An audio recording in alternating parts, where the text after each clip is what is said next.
আসসালামু আলাইকুম। বিসমিল্লাহির রহমানির রহিম। গত ক্লাসে আমরা আলোচনা করেছিলাম দাখিলপত্র পেশ এবং বিলম্বে দাখিলপত্র পেশ।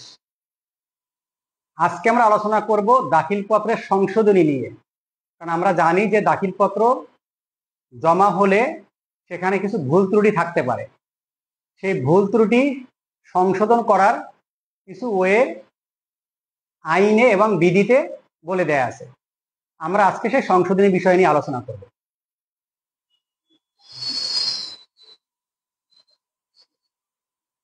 দাখিলপত্র সংশোধনীর বিষয়ে আইনের ধারা 66 এবং বিধি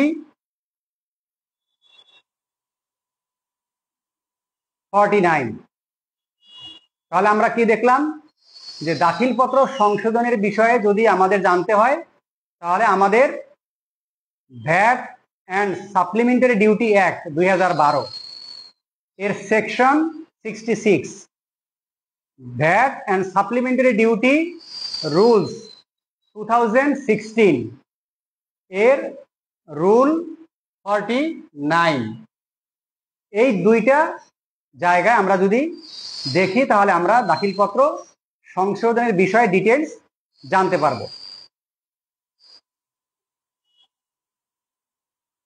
দাখিলপত্র সংশোধনের কিছু শর্ত দেয়া আছে, কিছু কন্ডিশন দেয়া আছে।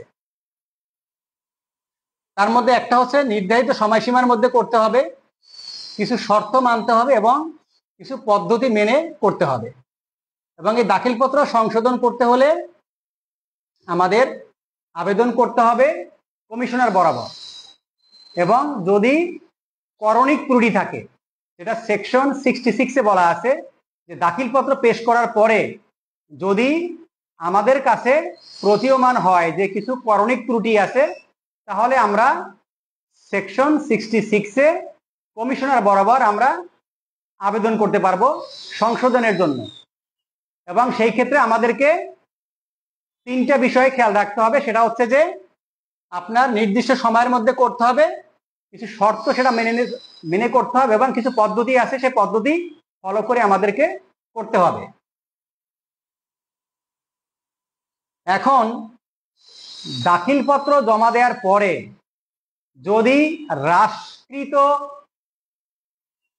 যদি নিট প্রদেয় কর হ্রাস করতে হয়, মানে ডিক্রিজিং অ্যাডজাস্টমেন্ট দিতে হয়। ফর এক্সাম্পল, আমরা দাখিলপত্র জমা দিলাম, যেখানে আমরা 100 টাকা ভ্যাট পেমেন্ট করে আমরা দাখিলপত্র জমা দিয়েছি। এখন সংশোধনের কারণে দেখা যাচ্ছে যে এই 100 টাকার জায়গায় এটা হবে 90 টাকা। এরকম যদি কোনো সিচুয়েশন হয় এবং জরিমানা ছাড়া যদি আমরা দাখিলপত্র জমা দিতে চাই, সেই ক্ষেত্রে পারমিশন নিতে হবে কার কাছ থেকে? বোর্ডের কাছ থেকে। তাহলে আমরা দেখলাম দুইটা শর্ত, যে আপনার দাখিলপত্র সংশোধনের কারণে যদি হ্রাসকৃত সমন্বয়ের উদ্ভব হয় অথবা ডিক্রিজিং অ্যাডজাস্টমেন্টের প্রয়োজন হয় এবং যদি জরিমানা ছাড়া আমরা দাখিলপত্র সংশোধন করতে চাই, তাহলে সেটা নির্ধারণ করবে হচ্ছে বোর্ড, যে আমরা হ্রাসকৃত সমন্বয় করতে পারবো কিনা এবং জরিমানা ছাড়া দাখিলপত্র জমা দিতে পারবো কিনা, এটা নির্ধারণ করবে হচ্ছে বোর্ড। তাহলে আমরা দেখলাম এটা সেকশন 66। এবার যদি আমরা দেখি যে বিধি 49 এখানে কি বলা আছে, আমরা এখানে দেখি যে মেইনলি 4টা কারণে আমরা দাখিলপত্র পেশ করার পরে সেই দাখিলপত্র আবার সংশোধন করতে পারবো। 4টা কারণের প্রথম কারণটা হচ্ছে কোনো করণিক ত্রুটি থাকলে, যাকে আমরা বলি ক্লারিক্যাল মিস্টেক। যদি কোনো ক্লারিক্যাল মিস্টেক থাকে তাহলে আমরা দাখিলপত্র সংশোধন করতে পারবো। 2 নাম্বার, আমরা যদি দেখি কোনো হিসাবের ভুল সংক্রান্ত কারণে কর কম পরিশোধিত হয়ে থাকলে, কোনো হিসাবের কারণে যে পরিমাণ ভ্যাট দেওয়ার কথা, যে পরিমাণ কর দেওয়ার কথা তার চেয়ে কম দেয়া হয়েছে। 3 নাম্বার হচ্ছে যে কোনো হিসাবের ভুলের কারণে কর বেশি দেয়া হয়েছে।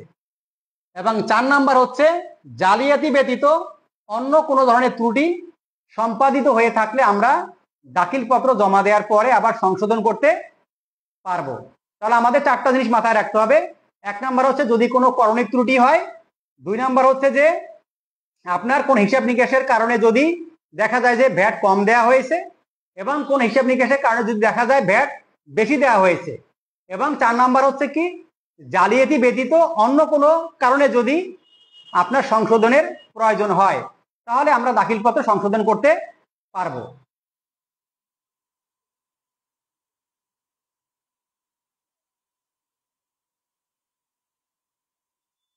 কিন্তু এখানে একটা বিষয় বলা আছে যে আপনার এই যে 4টা কারণ আমরা বললাম, এই 4টা কারণ ব্যতীত অন্য যে কোনো কারণে, যেমন নির্ধারিত সময়ের মধ্যে আপনি হ্রাসকারী সমন্বয় নিলেন না, অথবা নির্ধারিত সময়ের মধ্যে আপনি রেয়াত নিলেন না, তাহলে আপনি দাখিলপত্র সংশোধন করতে পারবেন না। হ্রাসকারী সমন্বয় আপনি যখন দাখিলপত্র পেশ করেন তখন আপনাকে একটা হ্রাসকারী সমন্বয় করতে হয়। আর আরেকটা হচ্ছে যে ইনপুটের উপরে আপনি যে ভ্যাট দিয়ে আসেন সেটা রেয়াত নিতে হয়। এখন এটার জন্য একটা নির্ধারিত সময়সীমা বলে দেয়া আছে। যদি এই নির্ধারিত সময়সীমার মধ্যে এই 2টা কাজ না করা হয়, তাহলে আপনি পরবর্তীতে আর দাখিলপত্র সংশোধন করতে পারবেন না। তার মানে আপনার রেয়াত যেটা নিতে পারতেন সেটা নিতে পারবেন না, হ্রাসকারী সমন্বয় যেটা করতে পারতেন সেটা আর করতে পারবেন না। সুতরাং আমাদেরকে খেয়াল রাখতে হবে যে নির্ধারিত সময়ের মধ্যে অবশ্যই আমাদেরকে হ্রাসকারী সমন্বয় করতে হবে এবং অবশ্যই আমাদেরকে রেয়াত নিতে হবে। কারণ আমরা প্র্যাকটিক্যালি দেখেছি যে অনেক কোম্পানি তাদের হ্রাসকারী সমন্বয় ছিল, তাদের রেয়াত ছিল, কিন্তু তাদের ওখানে যোগ্য লোক না থাকার কারণে বা তাদের না জানার কারণে সময় পার হয়ে গেছে। পরবর্তীতে যখন তাদের ফাইল অডিটে পড়েছে তখন তারা দেখেছে যে তাদের বৈধ সমন্বয় থাকার পরেও তারা এখন আর সমন্বয় করতে পারতেছে না। কারণ কি? Time has been expired, time already শেষ হয়ে গেছে। সুতরাং আমাদেরকে মাথায় রাখতে হবে যে কোম্পানির একটা বৈধ বেনিফিট হ্রাসকারী সমন্বয় এবং রেয়াত, এই 2টা জিনিস আমরা বৈধ হলেও নিতে পারবো না যদি আমরা সময়ের মধ্যে না করি।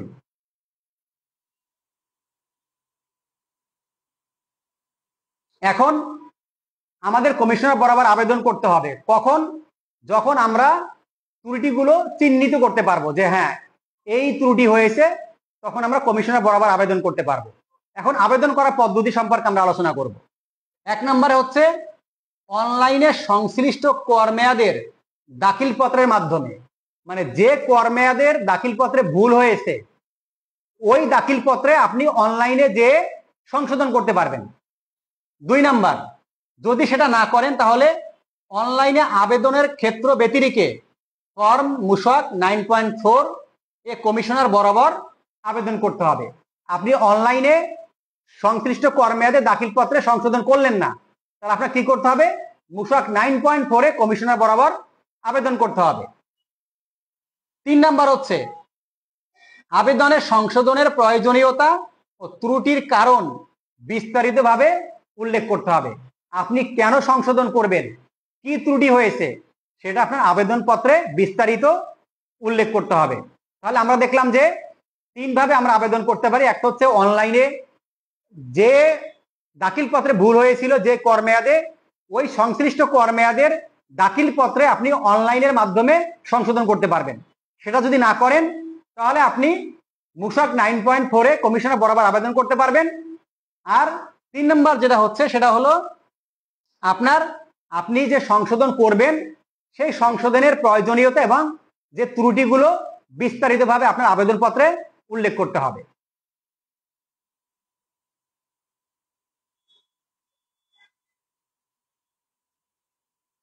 আচ্ছা, এখন দাখিলপত্র যে সংশোধন করব, আমাদের জানা উচিত যে দাখিলপত্র জমা দেওয়ার পরে কত বছর পর্যন্ত আমরা দাখিলপত্র সংশোধন করতে পারবো।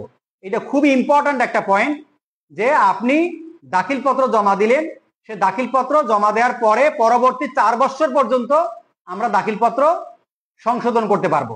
পরবর্তী 4 বছর পর্যন্ত দাখিলপত্র সংশোধন করতে পারবো। কিন্তু আমাদের একটা জিনিস খেয়াল রাখতে হবে, এই 4 বছরের মধ্যে যদি ওই দাখিলপত্র নিয়ে কোনো অডিট শুরু হয় বা কোনো তদন্ত শুরু হয় বা অন্য কোনো উপায়ে কোনো ত্রুটি উদ্ঘাটিত হয়, মানে আপনি সংশোধন শুরু করার আগেই যদি ভ্যাট অডিট শুরু হয়, তদন্ত শুরু হয় বা অন্য কোনো ভাবে যদি ভুলগুলো উদ্ঘাটিত হয়, তাহলে আপনাকে আর সংশোধনের সুযোগ দেয়া হবে না, মানে আপনি সংশোধনের সুযোগ পাবেন না। সেই ক্ষেত্রে আপনার ওই 4 বছর আর কার্যকর থাকতেছে না। ফর এক্সাম্পল, আপনি দাখিলপত্র পেশ করলেন, পেশ করার পরে 6 মাস হয়েছে বা 1 বছর হয়েছে, এরপরে আপনার হাতে কিন্তু আরো 3 বছর আছে, কিন্তু এর মধ্যে আপনার ফাইল ভ্যাট অডিটে পড়ে গেছে বা আপনার ফাইলের উপরে তদন্ত শুরু হয়েছে বা অন্য কোনো ভাবে আপনার ফাইলে ভুল ত্রুটি বের হয়েছে, তাহলে কিন্তু আপনাকে পরবর্তী 3 বছর হাতে থাকলেও কোনো লাভ হবে না, আপনি সংশোধন করতে পারবেন না। সুতরাং এই বিষয়টা আমাদেরকে মাথায় রাখতে হবে।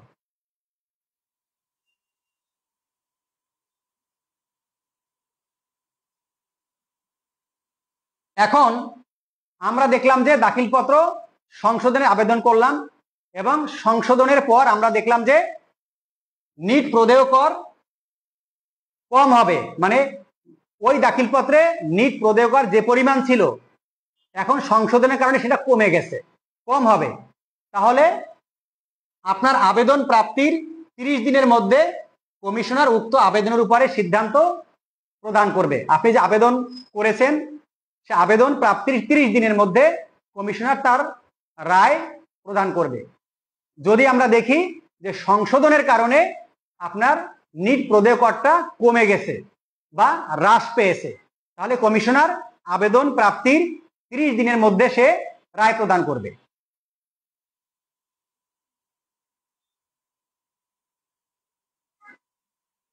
এখন কমিশনার কাছে আবেদন করেছেন, 30 দিনের মধ্যে তাকে রায় দিয়ে দেওয়ার কথা। যদি কোনো কারণে 30 দিনের মধ্যে সে রায় না দেয়, তাহলে 30 দিন পার হয়ে গেলে আপনাকে ধরে নিতে হবে সে রায় আপনার ফেভারই দিয়ে দিয়েছে, অটোমেটিক আপনার ফেভারে রায় চলে আসছে।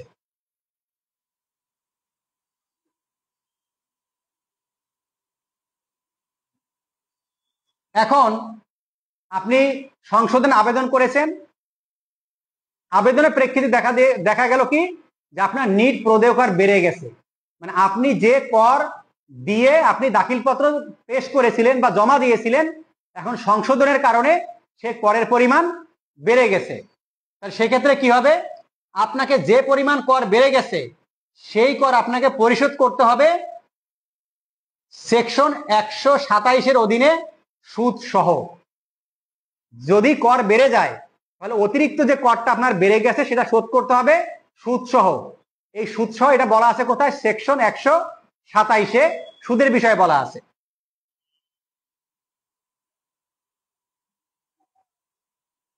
এখন দাখিলপত্র পেশের ক্ষেত্রে এখানে আপনাকে সুদ দিলেই হবে, কোনো আর্থিক জরিমানা দিতে হবে না।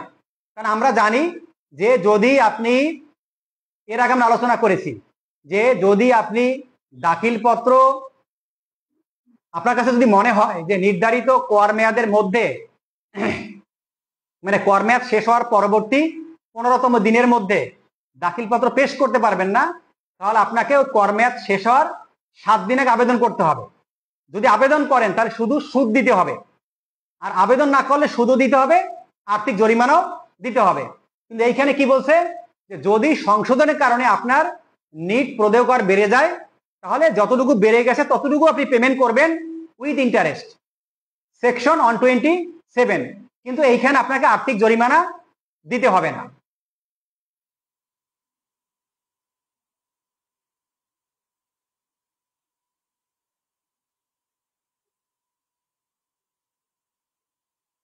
আচ্ছা, এখন এর অপোজিট, যে সংশোধনের কারণে দেখা গেছে নিট প্রদেয় কর হ্রাস পেয়েছে, আপনি যেটা পেমেন্ট করেছেন তার চেয়ে আরো কম দিতে হইতো, বেশি দেওয়া হয়ে গেছে।